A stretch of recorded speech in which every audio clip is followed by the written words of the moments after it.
రామాయణాంతర్గతమైనటువంటి గంగావతరణాన్ని చెప్పించుకుని వింటే అటువంటి వారికి కొడుకులు కలుగుతారు, ఉన్న కొడుకులు వృద్ధిలోకి వస్తారు, దేవతలందరూ ప్రీతి చెందుతారు, వాళ్ళ యొక్క పితృదేవతలు ఆనందాన్ని పొందుతారు గంగావతరణాన్ని విన్నారని, శంకరుడు ఆనందాన్ని పొందుతాడు, వాళ్ళకి సమస్తమైన కోర్కెలు తీరుతాయి, కొన్ని కోట్ల జన్మల నుంచి శరీరానికి పట్టినటువంటి సర్వే పాపాహ ప్రణశ్యంతి, అన్ని పాపములు పోతాయి గంగ పేరు విన్నందుకు, గంగావతరణమును విన్నందుకు. మీరు చెప్పాలి సంగ్రహంగా, ఎవరు చెప్తారు? అందుకని విస్తరించి చెప్పండి మహానుభావ గంగావతరణం అన్నాడు. చెప్తాను మీరు. పూర్వం అయోధ్య నగరాన్ని సగర చక్రవర్తి అని మీ వంశంలో వాడే రామ సగర చక్రవర్తి పరిపాలించేవారు. ఆయనకి కేశిని సుమతి అని ఇద్దరు భార్యలు. పెద్ద భార్య పేరు కేశిని, చిన్న భార్య పేరు సుమతి. ఆ సుమతి గరుత్మంతుని యొక్క సోదరి.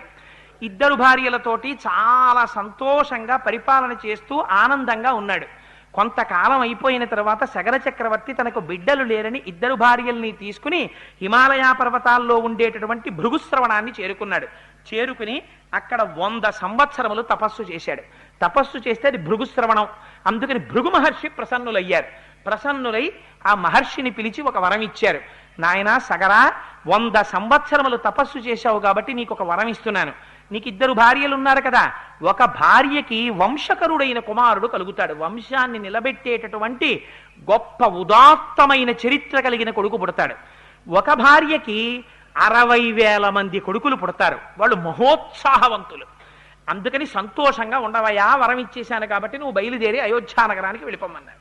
ఇద్దరు భార్యల్ని పిలిచి చెప్పాడు. ఒక భార్యకి వంశకరుడైన కొడుకు పుడతాట, ఒక భార్యకి 60,000 మంది కొడుకులు మహోత్సాహవంతులు పుడతారట, ఇంకా పెట్టి సర్దేయండి వెళ్ళిపోదాం అన్నాడు. అంటే వాళ్ళు అన్నారు, ఇది కనుక్కొచ్చారు కానీ ఎవరికెవరో అడిగారా అన్నారు. అడిగితే ఫోన్లేవే, ఎవరికెవరైనా నాకు మీకే కదా బిడ్డలు అన్నారంటే వాళ్ళు అన్నారు, మేము అలా తట్టుకోలేమండి ఆ సస్పెన్సు, ఎవరికెవరో అడగండి అన్నారు. అంటే ఎవరికెవరో అడగడం ఎందుకు, మీరే వెళ్ళి మీకేం కావాలో అడగండి మహర్షిని, ఆయన వరప్రదాత, అడగండి అన్నారంటే వాళ్ళు భృగు మహర్షి దగ్గరికి వచ్చారు. భృగు మహర్షి అన్నారు నవ్వి, పోనీ మీరే అడగండమ్మా, మీలో ఎవరికి వంశకరుడైన కొడుకు కావాలి, ఎవరికి పరమోత్సాహవంతులైన 60,000 మంది బిడ్డలు కావాలి, అడగండి అన్నారు. మునేస్తు వచనం శ్రుత్వా కేశిని రఘునందన పుత్రం వంశకరం రామ జగ్రాహ నృపసన్నిధౌ. ఆ కేశిని అనేటటువంటి పెద్ద భార్య అంది, మహానుభావ నాకు వంశకరుడైనటువంటి ఒక్క కుమారుడు కావాలయ్యా అంది.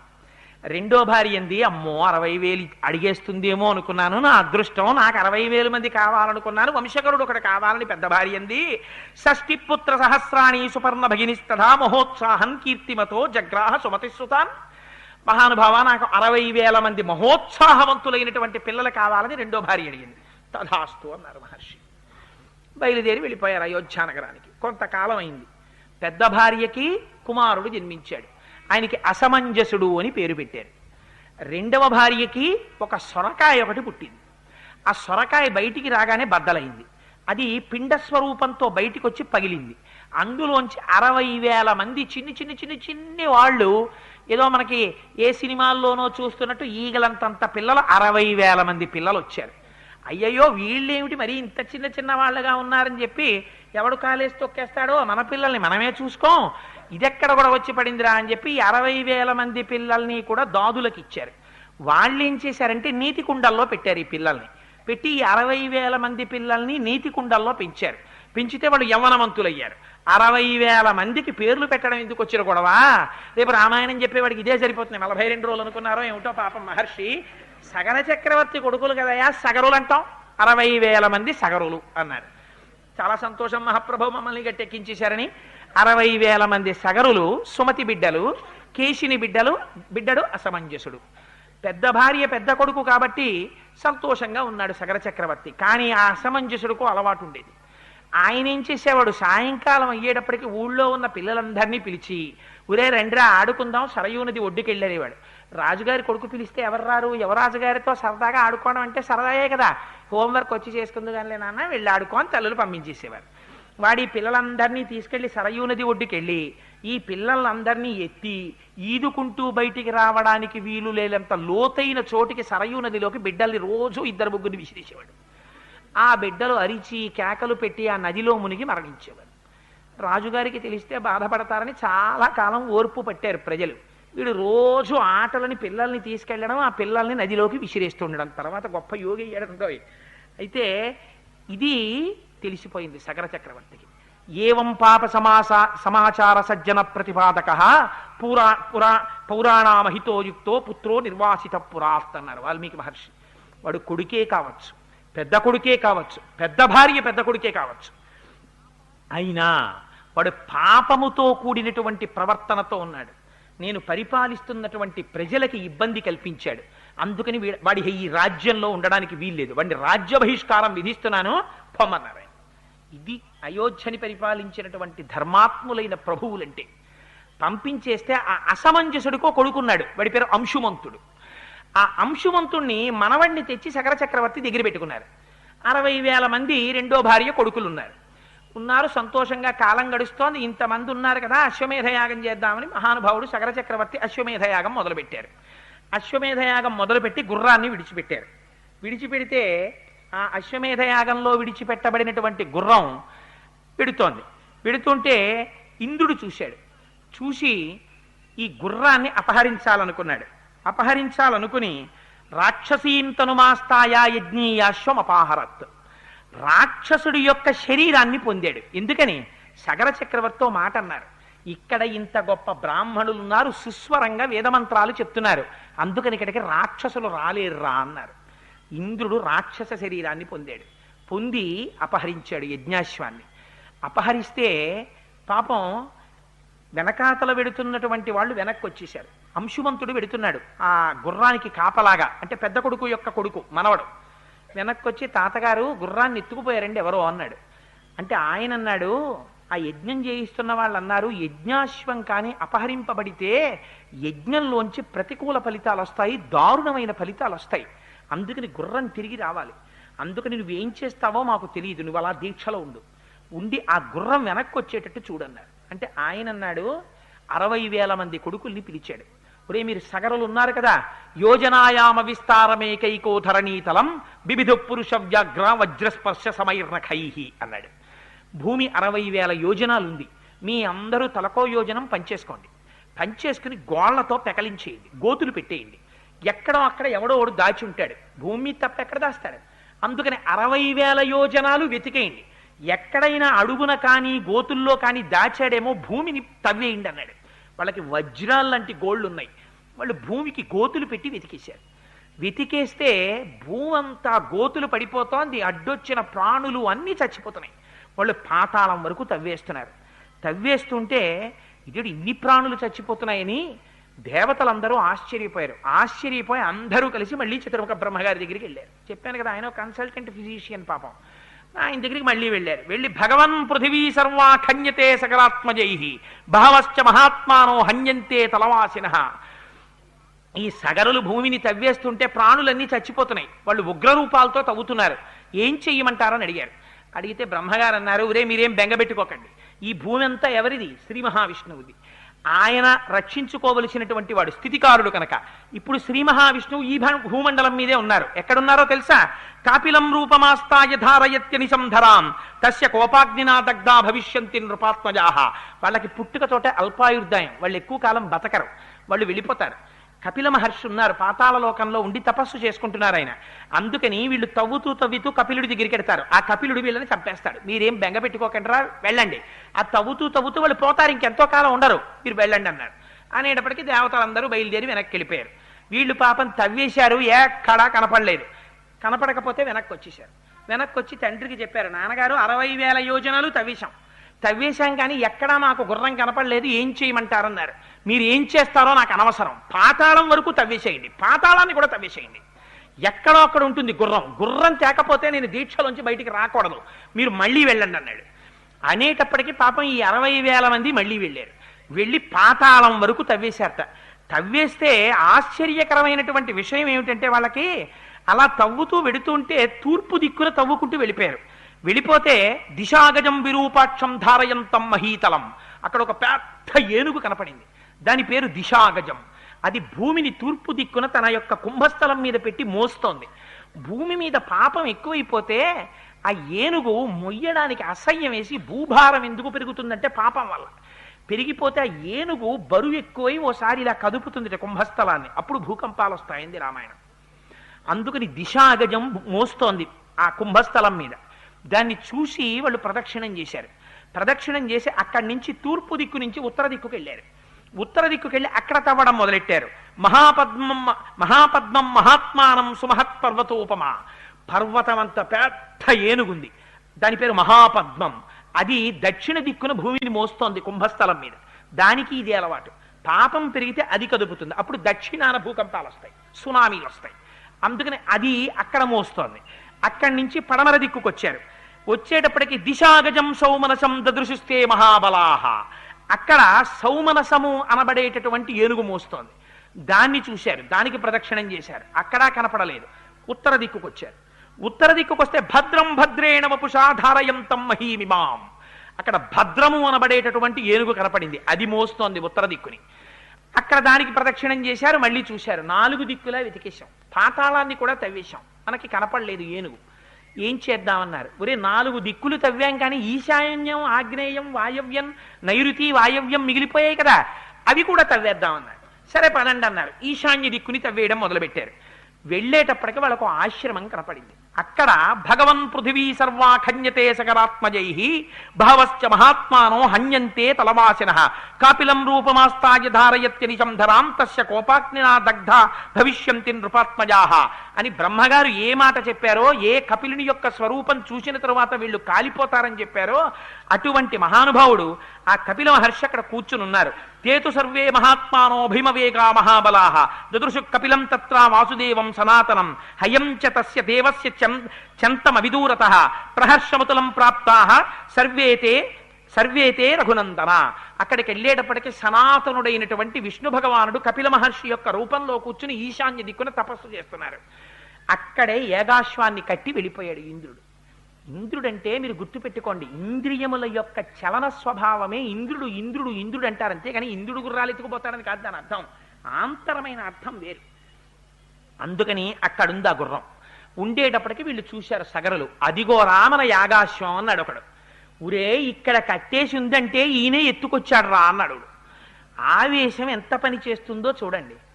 గబగబా చెట్లు పీకారు, గొడ్డళ్ళు పట్టుకున్నారు, కత్తులు పట్టుకున్నారు, గుణపాలు పట్టుకున్నారు, తట్టలు పట్టుకున్నారు, కొట్టండి రావిండి అన్నారు అని పరిగెత్తారు. తపస్సు చేస్తున్నటువంటి కపిల మహర్షి ఒక్కసారి కళ్ళు తెరిచి చూశారు. శ్రుత్వాతు వచనం తేషాం కపిలో రఘునందన రోషయన మహితావిష్టో హుంకారమకరోత్తదా భస్మరాశి కృతా సర్వే కాకుచ్చ సకరాత్మజాః. ఎప్పుడైతే 60,000 మంది తన మీదకి వచ్చేస్తున్నారో పాపచింతనతో దుర్మేధులై తాను చెయ్యని పాపము తన కంటగట్టి వస్తున్నారని గ్రహించారు కపిల మహర్షి. ఒక్క హుంకారం చేశారు, హాయ్ అని ఒక్క అరుపరిచారంతే. అరిచి చూసేటప్పటికీ 60,000 మంది బూడిద కుప్పలై పడిపోయారు. పాపం అక్కడ సగర చక్రవర్తి అలా కూర్చున్నాడు దీక్ష పట్టి. ఎన్నేళ్ళైనా వీళ్ళు రారు వెనక్కి. ఏమిట్రా వీళ్ళు ఎంతకీ రావట్లేదని అంశుమంతుడిని పిలిచాడు మనవణ్ణి. ఊరే నువ్వు వెళ్ళి చూసి రారా అన్నాడు. అంశుమంతుడు వెళ్ళాడు. మళ్ళీ ఆయనకి కనబడ్డాయి ఏనుగులన్నీ. ప్రదక్షిణం చేశాడు, నమస్కారం చేశాడు. మా గుర్రం ఎక్కడుంది, మా బాబాయిలు ఎక్కడున్నారన్నాడు. నీకు కనపడతాయిలే వెళ్ళన్నారు. ఈశాన్య దిక్కుకు వచ్చిన తర్వాత ఈ భస్మరాశులన్నీ కనపడ్డాయి. ఏడ్చాడు. అయ్యో నా పినతండ్రులందరూ మూకుమ్మడిగా ఏకకాలమునందు మరణించారు అని కపిల మహర్షికి నమస్కారం చేసి, ఉత్తర క్రియలు జరగలేదు, వీళ్ళు బాధపడుతూ ఉంటారని గబగబా వెళ్ళి నీళ్లు తీసుకొచ్చి ఆ జలప్రదానం చేద్దామని చెప్పి ఆ నీళ్లు పట్టుకొద్దామని వెడుతున్నాడు. వెడుతుంటే ఆ చనిపోయినటువంటి సగరుల యొక్క మేనమామ గారు గరుత్మంతుడు. ఎందుకని సుమతి గరుత్మంతుని యొక్క చెల్లెలు కదా. ఆ మేనమామ గారు కనపడి ఆ సగరుల మేనమామ ఒక మాట చెప్పాడు అంశుమంతుడితో. కపిలేన ప్రమేయేన దగ్ధా హీమే మహాబలాహ సలిలం నార్హసి ప్రాజ్ఞ దాతుమేషాం హి లౌకికం. ఇది ఎంత ధర్మం చెప్పిందో చూడండి రామాయణం. కొన్ని రకాలుగా మరణించినటువంటి వాళ్ళకి ఉత్తర క్రియల వల్ల కూడా శాంతి ఉండదు. మనం ఉత్తర క్రియలు చేస్తే దేంతో చేస్తాం? అక్కడ ఉన్నటువంటి నీళ్లు తీసి ఉత్తర క్రియలు చేస్తాం. తద్దినం పెట్టినా ఆఖరణ నీళ్లే కదా విడిచిపెడతాం, వాళ్ళకి తృప్తి కలగాలని, అక్షయ తృప్తి ద్వారా అని. గరుత్మంతుడు అన్నాడు, బ్రాహ్మణుడి యొక్క తపశ్శక్తి చేత చచ్చిపోయారు వాళ్ళు. బ్రాహ్మణుడి తపశ్శక్తి చేత చచ్చిపోయినా, క్రూర మృగముల చేతిలో చచ్చిపోయినా, కోరలున్న మృగం చేతిలో చచ్చిపోయినా, ఇలా కొన్ని సిద్ధాంతాలు ఉన్నాయి. వాటి ప్రకారంగా అలా కానీ చచ్చిపోతే అలా చనిపోయినటువంటి వాళ్ళకి ఇక్కడ దొరికేటటువంటి లౌకికమైన జలాలతో ఉత్తర క్రియలు చేస్తే అవి ఆకాశానికి వెళ్ళకముందే ఆవిరైపోతాయి. వాళ్ళకి దాహం తీరక రౌద్రస్వరూపాలతో తిరుగుతారు, ఊర్ధ్వలోకాలకి వెళ్ళరు. అందుకని లౌకిక జలాలతో తర్పణ చెయ్యడానికి వీల్లేదు. నీ పితృదేవతలు స్వర్గాన్ని పొందాలంటే ఒకే ఒక్క అవకాశం ఉంది. మీ వాళ్ళందరూ స్వర్గానికి వెళ్ళారు ఇప్పటి వరకు, ఈ సగరులే ఇలా పడిపోయారు. అందుకని నువ్వేం చేస్తావంటే దేవలోకంలో గంగ ప్రవహిస్తోంది, ఆ గంగ ప్రవహించి వచ్చి వీళ్ళ భస్మరాశుల నుంచి ప్రవహిస్తే వీళ్ళకి స్వర్గలోకం వస్తుంది. నీకేమైనా అవకాశం ఉంటే తీసుకురా అన్నాడు. అంటే ముందు గుర్రాన్ని పట్టుకెడదామని కపిల మహర్షికి నమస్కారం చేసి గుర్రం పట్టుకెళ్ళాడు. తాతగారికి చెప్పాడు, తాతగారు నా పినతండ్రులందరూ భస్మరాశులు అయిపోయారండి కపిల మహర్షి తీచిలో. అంటే ఆయన చాలా దుఃఖించాడు, యాగం పూర్తి చేశాడు. పూర్తి చేసిన తరువాత మహానుభావుడు సగర చక్రవర్తి ఏకంగా ఈ భూమిని అంతటినీ కూడా కొన్ని వేల సంవత్సరములు 30,000 సంవత్సరములు పరిపాలించాడు. కానీ దేవలోకంలో ఉన్న గంగను ఎలా తీసుకురావాలో అర్థం అవ్వలేదు. ఆయన తర్వాత అంశుమంతుడు రాజ్యానికి వచ్చాడు. 32,000 సంవత్సరములు తపస్సు చేశాడు గంగని తేవడానికి. తపస్సు పూర్తవక ముందే శరీరం పడిపోయింది, స్వర్గానికి వెళ్ళిపోయాడు. దిలీపుడు వచ్చాడు, 30,000 సంవత్సరములు రాజ్యం చేశాడు. మంత్రులను అడిగాడు, బ్రాహ్మణులను అడిగాడు ఎలా గంగని తేవడం అని. మార్గం దొరకలేదు, దిలీపుడు వెళ్ళిపోయాడు. దిలీపుడి తర్వాత భగీరథుడు వచ్చాడు. ఆ భగీరథుడు ఎలాగైనా సరే తన తరంలో పడిపోయినటువంటి పితృదేవతలను ఉద్ధరించాలనుకున్నాడు. అనుకుని మంత్రులకి రాజ్యం అప్పచెప్పి గోకర్ణ క్షేత్రానికి వెళ్ళిపోయాడు. వెళ్ళిపోయి అక్కడికి వెళ్ళి మహోగ్రమైనటువంటి తపస్సు మొదలుపెట్టాడు. ఎలాగట, ఊర్ధ్వబాహు పంచతప మాసోహారో జితేంద్రియ అని అక్కడ గొప్ప తపస్సు చేశాడు. తస్య వర్ష సహస్రాణి, 1000 సంవత్సరములు తపస్సు చేశాడు పంచాగ్నిహోత్రాల్లో. గ్రీష్మ ఋతువులో చుట్టూ 4 అగ్నిహోత్రాలు పెట్టుకుని పైన సూర్యుడి వంక చూస్తూ తపస్సు చేస్తే పంచాగ్నిహోత్ర తపస్సు అంటారు. నెలకి ఒక్కసారే ఆహారం తీసుకోవడం. అలా 1000 ఏళ్ళు తపస్సు చేశాడు. చేస్తే బ్రహ్మగారు ప్రత్యక్షమయ్యారు. ప్రత్యక్షమై దేవతలందరితో వచ్చారు. వస్తే ఆయన అన్నాడు, దేవదేవే గతే తస్మిన్ సోంగుష్ట, మహానుభావ చతుర్ముఖ బ్రహ్మ నువ్వు వచ్చావు, కానీ మాకు ఒక వరం ఇవ్వాలి. ఇప్పటి వరకు నాకు కుమారులు లేరు, అందుచేత ఇక్ష్వాకు వంశం ఆచంద్రతారార్కం నిలబడాలి. అందుకని ఇక్ష్వాకు వంశం అంతరించిపోకుండా నాకు బిడ్డలు కలిగేటటువంటి అదృష్టాన్ని. 2, మా వంశంలో పుట్టినటువంటి సగరులు 60,000 మంది భస్మరాశులై పడిపోయి ఉన్నారు, వాళ్ళ మించి దేవగంగ ప్రవహించాలి. అందుకని గంగని ఆకాశం మించి కిందకి పాతాళ లోకానికి విడిచిపెట్టమన్నారు. అంటే బ్రహ్మగారు అన్నారు, నీ మొదటి వరం నా జ్యూరిస్డిక్షన్లో ఉంది, నేను ఇచ్చేస్తాను. మీ వంశం ఆచంద్రతారార్కం నిలబడుతుంది, నీకు కుమారులు జన్మిస్తారు. కానీ గంగ ఆకాశం మించి కింద కొదలడం అన్నది కుదరదు. ఎందుకో తెలుసా? గంగాయా పతనం రాజన్ పృథివీన సహిష్యతి. అలా ఒకవేళ గంగ కాని పైనుంచి కింద పడిందా దాన్ని ఎవ్వరూ పట్టుకోలేరు. అందుకని దాన్ని పట్టగలిగినటువంటి వాడు ఒక్కడున్నాడు ప్రపంచంలో. ఎవడైనా పట్టగలిగిన వాడు గంగాయా పతనం రాజన్ పృథివీన సహిష్యతి. కేవలం శూలి, త్రిశూలం పట్టుకున్నవాడున్నాడే శంకరుడు, ఆయన ఒక్కడే పట్టగలడు. అందుకని నీకేమైనా ఓపిక ఉంటే మళ్ళీ వెళ్ళి శివుడి గురించి తపస్సు చెయ్యి, ఆయన ఒప్పుకుంటే ఆయన్ని పట్టమని అన్నాడు. అప్పుడు వదులుతా అన్నాడు. అంటే పాపం మళ్ళీ అక్కడి నుంచి బయలుదేరి శంకరుడి గురించి తపస్సు చేయడానికని వెళ్ళి దేవదేవే గతే తస్మిన్ సోంగుష్టాగ్రని పీడితాం కృత్వాం వసుమతీం రామా సంవత్సరముపాసత. బొటనవేలి చివరి మీద నిలబడి 100 సంవత్సరాలు తపస్సు చేశాడు. శంకరుడు ప్రత్యక్షమయ్యాడు. ప్రీతస్త్రేహం నరశ్రేష్ఠ కరిష్యామి తమాప్రియం శిరసాధారయిష్యామి శైలరాజసుతాంయహం. నీ తపస్సుకి సంతోషించానయ్యా, గంగని పడతాను, ఎక్కడికొచ్చి పట్టుకోమంటావు అన్నాడు. అయ్యా మహానుభావా, నువ్వు పట్టడమే అదృష్టం, నువ్వు వచ్చి నిలబడు, గంగను వదులుతారన్నారు. హిమాలయ పర్వతాల దగ్గరికి వచ్చి అక్కడికొచ్చి 2 చేతులు ఇలా నడుం మీద వేసుకుని 2 కాళ్ళు ఎడంగా చాపి కపర్ది అంటారు, పెద్ద జటాజూటాన్ని విప్పి శంకరుడు నిలబడి ఆకాశం వంక చూస్తున్నాడు. గంగ పడాలి. గంగ అనుకుందిట, ఏమిటో పిచ్చాడు, ఓ జటాజూటం ఒకటి పెట్టుకుని ఓ జింక చర్మం ఒకటి కట్టుకుని 2 కాళ్ళు జాపి ఇలా నించున్నాడు. చెప్తా ఈయన పని. ఇలా వచ్చి నించున్నాడు కదా, ఏం చేస్తాను? అచింతయచ్చ సాదేవి గంగా పరమదుర్ధర విషామ్యహం హి పాతాళం శ్రోతసాగహ్య శంకరం. పైనుంచి కింద పడ్డం కాదు ఈయన తల మీద, ఈయన్ని కూడా పాతాళానికి ఈడ్చుకుపోతానండి. అంటే శంకరుడికి తెలియదు, ఆయన త్రినేత్రుడు, ఆయనకి అన్నీ తెలుసు, ఎవడు ఏ అహంకారంతో ఉన్నాడో. ఆయన అనుకున్నట్ట, ఓహో గంగా ఎంత అహంకరిస్తున్నావే, చూడు నీ పని చెప్తాననుకున్నాడు. అని పెద్ద జటాజూటాన్ని పెంచాడు. సాకదం జిన్మహీం గంతుం నశక్నోద్యస్తమాత్తిత నైవ నిర్గమనం లేభే జటామండల మోహిత. అలా పడుతూనే ఉంది గంగ ఆకాశంలోంచి. సంవత్సరం అయింది, చుక్క కింద పడదు. ఆ జటాజూటంలో తిరుగుతోంది. జటాటవీ గలజ్జల ప్రవాహ పావిత స్థలే గళే వలంబ్యలంబితాం భుజంగ తుంగ మాలికాం ఢమఢమఢమఢమద్నాదమడ్డవర్వయం చకార చండ తాండవం తనోతు న శివ శివం. జటాకటాహ సంభ్రమ భ్రమ నిలింప నిర్జరీ విలోల వీచి వల్లరి విరాజమాన మూర్ధని ధగద్ధగద్ధగద్ధగజ్వలల్లలాట పట్టపావకే కిశోర చంద్రశేఖరే రతి ప్రతిక్షణం మమ ప్రఫుల్ల నీల పంకజ ప్రపంచ కాళి మచ్చటా విడంబికంఠ కంధరా రుచి ప్రబద్ధ కంధరా స్మరచ్చిదం పురచ్చిదం భవచ్చిదం మఖచ్చితం గజచ్చితం తకచ్చితం తవంతకచ్చితం భజే అగర్వ సర్వమంగళా కళాకదంబ మంజరీ రసప్రవాహ మాధురీ విజృంభణా మధువ్రతం స్మరాంతకం పురాంతకం భవాంతకం మఖాంతకం గజాంతకాంతకాంతకం తవంతకాంతకం భజే అని రావణాసురుడు స్తోత్రం చేస్తాడు. ఆయన తాండవం చేస్తుంటే బిందెలో నీళ్లు తిరిగినట్టు తిరుగుతుంటుంది ఆ గంగ. సంవత్సరం పాటు ఉండిపోయింది ఆ జటాజూటంలో. ఉండిపోతే అయ్యా ఆవిడ అహంకారము బాగుంది, మీరు కట్టేయడము బాగుంది, మధ్యలో నేనుండిపోయాను, ఎప్పుడు పడతాయా చుక్కల కిందని అని పాపం మళ్ళీ తపస్సు మొదలెట్టాడు భగీరథుడు. మొదలు పెడితే శంకరుడు కరుణించాడు.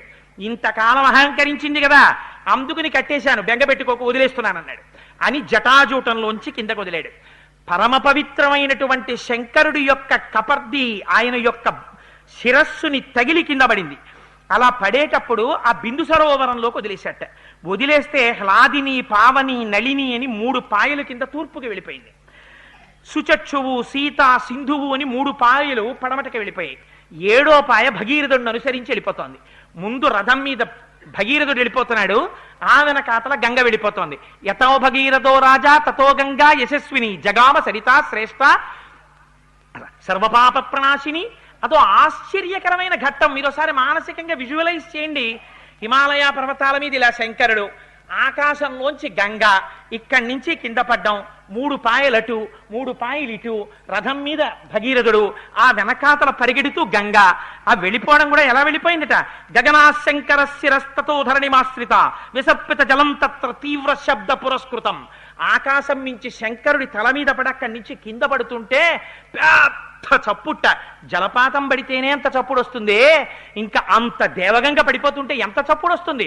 బ్రహ్మాండమైన చప్పుడుతో గంగ కింద పడిపోతోందట. మత్స్య కచ్చప సంఘైశ్చ శింశుమార గణైస్తథ పతద్భి పతితైశ్చాశ్చ రేరోచత వసుంధర తతో దేవర్షి గంధర్వ యక్ష సిద్ధ గణస్తథ వ్యలోకయంతతే తత్ర గగనాద్గాం గతాం తథా విమనైర్ నగరాకారై హయైర్ గజవరైస్తథ పారిప్లవ గతైశ్చాపి దేవతాస్తత్ర విష్ఠితాః క్వచిద్ ధృతతరం కుటిలం క్వచిదాయతం వినతం క్వచిదుద్ధూతం క్వచిద్యాతి శనైః శనైః. ఆ పైనుంచి పడిపోతుంటే దాంతో పాటు మొసళ్ళు పడిపోతున్నాయిట, తాబేళ్లు పడిపోతున్నాయిట, చేపలు పడిపోతున్నాయిట. అవన్నీ పడిపోయి శంకరుడి తలకి తగిలి భూమి మీద పడిపోతున్నాయిట. పడిపోయి ఒక్కసారి స్పృహ కోల్పోయినట్టు అయిపోయి 7 పాయల్లో ఏదో ఓ పాయలో దూరిపోయి వెళ్ళిపోతున్నాయిట మళ్ళీని. ఏమిట్రా ఈ గంగావతరణం అని చెప్పి దేవతలందరూ వాళ్ళ వాళ్ళ వాహనాల మీద వచ్చి ఆకాశం అంతా నిలబడిపోయారట.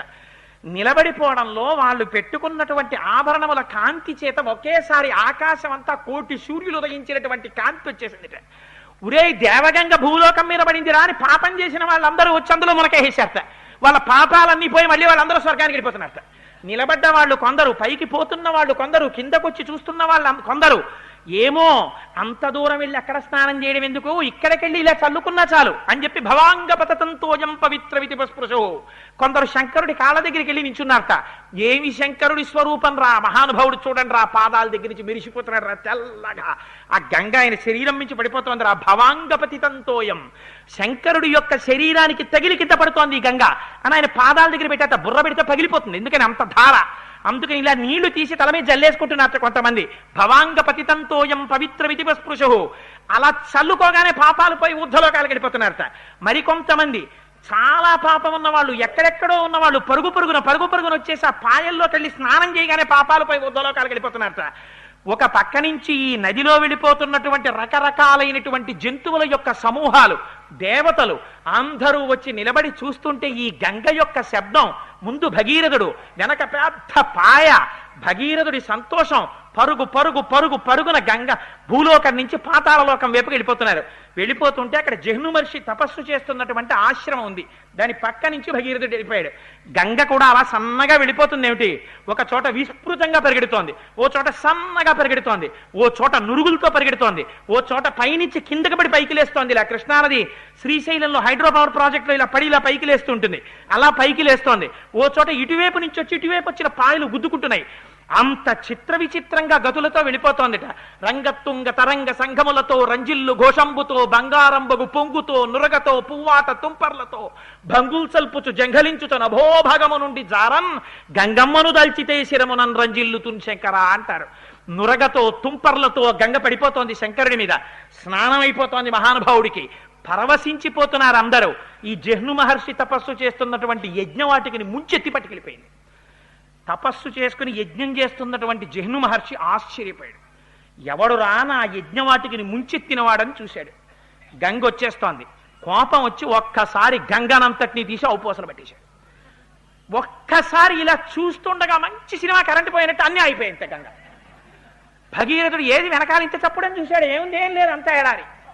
అయ్య బాబోయ్ అని మళ్ళీ పరిగెత్తుకొచ్చాడు. ఏమైంది మహాప్రభు అన్నాడు. తాగేశారు జహ్ను మహర్షి అన్నాడు. ఇంకెక్కడ గంగ అన్నారు. అనేటప్పటికి మళ్ళీ ఆయన కాళ్ళ మీద పడిపోయాడు. పడిపోవడం ఏంటి, దేవుడు ఇలా ఎలా తాగేశాడని దేవత అందరూ మళ్ళీ చూడండి. ఇక్కడెక్కడ మనం ఏదో చూస్తుంటాం, అక్కడెక్కడ సినిమా యాక్టర్ వచ్చాడని అనుకోండి, అక్కడ పరిగెడతాం. ఉరే అక్కడ జహ్ను తాగేశాట గంగ అన్నారు. మళ్ళీ వీళ్ళందరూ పరిగెత్తుకుంటే అక్కడ వెళ్ళిపోయారు. ఉరే ఏం తాగేశాడు రా మహానుభావుడు, ఇంత గంగ అక్కడ తాగేశాడు రా, ఆయన కాళ్ళ మీద పడిపోయారు. పడిపోయి అక్కడ పూజలు మొదలెట్టారు. జహ్నువా నువ్వు రా నాయనా గొప్పవాడి అని. పాపం ఆ భగీరథుడు వెళ్ళి, మహాప్రభో ఆయనేమో జటాజూటంలో కట్టేశాడు, ఏడా తర్వాత వదిలేడు, నువ్వేమో మళ్ళీ నువ్వు తాగేశావు, నన్ను అనుగ్రహించవయ్యా బాబు, మా పితరులు బూడిద కుప్పలై కింద పడి ఉన్నారు అంటే పాపం జహ్నువు సంతోషించాడు. తస్మాత్ జహ్ను సుతా గంగా జాహ్నవి ప్రతిచే శుభ. మళ్ళీ అయితే విడిచిపెట్టేస్తున్నాను తన చెవుల్లోంచి బయటకు వదిలేశాడు. అందుకే ఇప్పుడైతే పూజల్లో ఆవలింతలు వస్తే ఒకసారి కుడి చెవి మీద చెయ్యేస్తారు. గంగ ఇక్కడ ఉంటుంది కాబట్టి స్నానం చేసిన ఫలితం అని. అంటే అస్తమానం ఆవలించి చెయ్యేసుకోమని కాదు. ప్రమాదం వస్తే, ప్రమాదకరంగా ఆవలింత వస్తే ధ్యానం చేసేటప్పుడు ధ్యానంలాగే ఉండాలని ఇష్ట ఉత్సాహంగా ఉండాలి. అందుకని ఆ చెవుల్లోంచి విడిచిపెట్టేశాడు. జహ్నువు యొక్క చెవుల్లోంచి బయటికి వచ్చింది కాబట్టి జాహ్నవి అని పేరెట్టుకుంది. ఇప్పుడు ఎన్ని పేర్లు ఇప్పటికీ? జాహ్నవి అని పేరెట్టుకుని మళ్ళీ ముందుకెళ్ళింది. ఆ ముందు భగీరథుడు ఎడుతున్నాడు, మళ్ళీ వెళ్ళింది, పాతాళలోకానికి వెళ్ళిపోయింది. వెళ్ళిపోయి ఒక్కసారి ఆ బూడిద కుప్పల నుంచి ఒక్కసారి ఒక్క ఉదుటున ప్రవహించింది. గంగ తగలగానే ఇంత పాపం చేసినటువంటి వాళ్ళు కూడా గభాలన స్వర్గంలోకి వెళ్ళిపోయారు. వెళ్ళిపోగానే చతుర్ముఖ బ్రహ్మగారు వచ్చాడు. ఉరే నాయనా, నువ్వు సాధించిన విజయం సామాన్యమైన విజయం కాదు, పరమాద్భుతమైనటువంటి విజయం. ఎక్కడ దేవగంగా, ఎక్కడ పాతాళం. అందుకని అక్కడుంటే మందాకిని అని పిలుస్తారు. భూమి మీద ఉన్నప్పుడు భాగీరథి అని పిలుస్తారు. భగీరథుడు తీసుకొచ్చాడు కాబట్టి భూమి మీదకి భాగీరథి అని పేరు. అసలు నిజంగా కాశీ విడితే అమ్మా వెంకయ్యమ్మ గారు ఆ సైకతం మీద కూర్చుని గంగా అవతరణం చెప్పుకోవాలి. అందుకని అదిగో ఆ మహానుభావుడు భూమి మీద ప్రవహించింది కాబట్టి ఆయన పేరు మీద భాగీరథి అయింది. అక్కడి నుంచి పాతాళలోకానికి వెళ్ళిపోయింది కాబట్టి భోగవతి అయింది. 3 లోకాల్లో ప్రవహించింది కాబట్టి 3 పేర్లతో ఉంది కాబట్టి రామాదిరికి త్రిపదగా అని పేరు వచ్చింది. అందుకని బ్రహ్మగారు వరం ఇచ్చాడు. వీళ్ళ వంశం వాళ్ళందరూ స్వర్గాన్ని పొందారు. రామా నీకొక్క విషయం చెప్తున్నాను విను. ధన్యం యశస్యమాయుష్యం పుత్ర్య స్వర్గమతీవచ యః శ్రావయతి విప్రేషు క్షత్రియేష్వితరేషు చ ప్రీయంతే పితరస్తస్య ప్రీయంతే దైవతాని చ ఇదమాఖ్యానమవ్యగ్రో గంగావతరణం శుభం యః శృణోతి చ కాకుత్స సర్వాన్ కామనవాప్నుయాత్ సర్వే పాపాః ప్రణశ్యంతి ఆయుః కీర్తిశ్చ వర్ధతే. చాతుర్వర్ణముల వాళ్ళు ఎవరైనా సరే రామాయణాంతర్గతమైనటువంటి గంగావతరణాన్ని చెప్పించుకుని వింటే అటువంటి వారికి కొడుకులు కలుగుతారు. ఉన్న కొడుకులు వృద్ధిలోకి వస్తారు. దేవతలందరూ ప్రీతి చెందుతారు. వాళ్ళ యొక్క పితృదేవతలు ఆనందాన్ని పొందుతారు గంగావతరణాన్ని విన్నారని. శంకరుడు ఆనందాన్ని పొందుతాడు. వాళ్ళకి సమస్తమైన కోర్కెలు తీరుతాయి. కొన్ని కోట్ల జన్మల నుంచి శరీరానికి పట్టినటువంటి సర్వే పాపాః ప్రణశ్యంతి, అన్ని పాపములు పోతాయి గంగ పేరు విన్నందుకు, గంగావతరణమును విన్నందుకు. అంత పరమపావనమైన ఆఖ్యానాన్ని రామా ఇవాళ నీకు చెప్పానయ్యా అన్నారు. పరవశించిపోయి రామచంద్రమూర్తి సంతోషంగా గంగా నది వంక చూశారట. ఈ ఆఖ్యానంతో, ఈ గంగావతరణంతో ఇవాల్టి రోజుని పూర్తి చేద్దాం.